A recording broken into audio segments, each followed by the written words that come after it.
Good morning, everyone. I'm going to be honest and tell you all that I haven't had a minute of sleep in the past 24 hours because I was up all night making memories with my graduating class at Project Grad. But nothing would have kept me from saying yes to Mrs. Russo when she gave me the opportunity to be here. If it wasn't for Mount Merici, I would have never made it to this very position.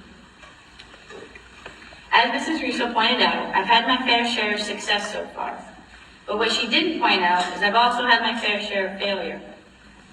These two experiences go hand in hand because the most prestigious levels of success are never met without failure sometime along the way. Achieving success, whether it be on your math test or in your big playoff game, requires a great deal of hard work, the dedication and willingness to take chances, and most importantly, it requires the ability to stay positive in the face of adversity and failure. I'm hoping that most of you have heard of the name Cassidy Charette before, and if you haven't, then you should know she was a wonderful, inspirational young woman who had a love for helping others and the most contagious laugh I've ever heard. Well, Cassidy and I were longtime best friends, and we played soccer together for many years. During the last season that I had the pleasure of playing soccer with Cassidy in high school, we played in this one game that sticks in my memory the most. Just to give you an idea, the score differential was never greater than 1, and both teams were getting incredible shots on goal and matching the other team's score within minutes of every goal. So this game was pretty intense. And I remember during this particular game, our team was up by 1 goal and about to defend a corner kick from the other team.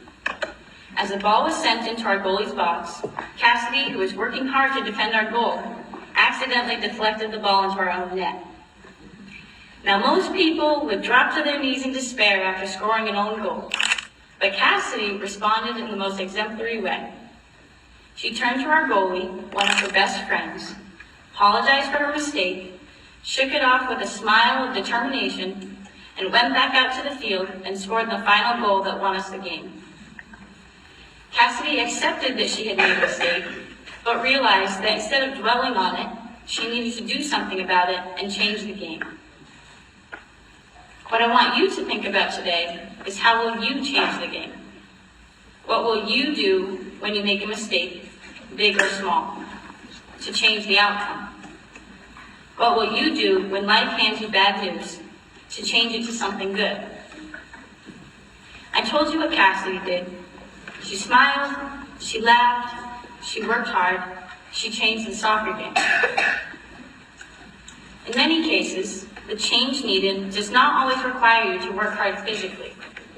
Sometimes, change involves taking a step back, taking a closer look at what is going on in your life, listening to your body, listening to your coach, and maybe seeking the support of others.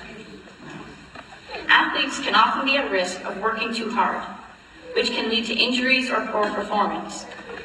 For example, in gymnastics, I've had many mental blocks. Although they can present differently in everyone, for me, mental blocks meant that my body physically would not let me perform certain skills. I knew I wasn't scared to do the skills, especially because I had been competing most of them for years. But something inside me was preventing me from executing. It wasn't physical, it was psychological. Therefore, I didn't need to work harder, I needed to work smarter and with compassion for myself. I overcame some of these mental blocks by giving the skills new approaches. This didn't involve working day in and day out on a single skill. It involved a precise thought process in which I thought about only what I had to do to perform the skill. Nothing more, nothing less. This process was of course very new to me the first time I reached a mental block.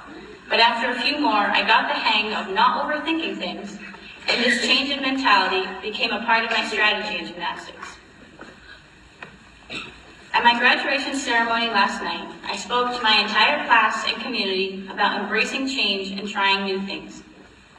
As I gave this speech in front of thousands of people, all I could think about the entire time was the music program we sang in during my 5th and 6th grade years here at Mount Merici called The Change. This one program, written by Julia Bigu, spread such a powerful message to all of the students, parents, faculty, and alumni that were at the show about how each of us should be the change we want to see in the world. So I leave you today with advice from a very proud Mount Merici alumni. Continue to embrace change as you learn new things in all of your extracurriculars, as well as cause positive change for others and for the world. Thank you.